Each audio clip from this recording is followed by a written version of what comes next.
Hello guys, welcome back with me again in this channel.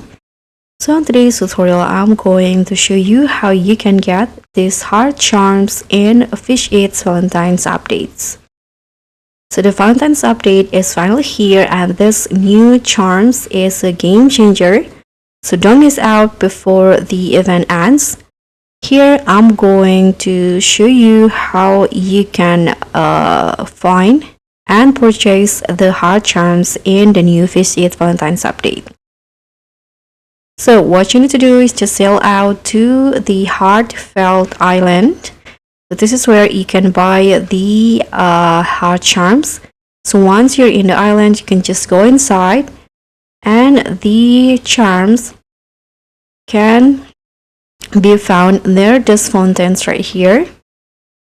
You'll see inside this basket. And it can be purchased for 20k coins. So you can just buy it and click on yes to confirm.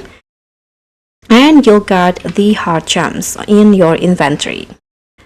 So that's pretty much all. Thank you so much for watching. Don't forget to like, comment, and subscribe. Also, click on the thanks.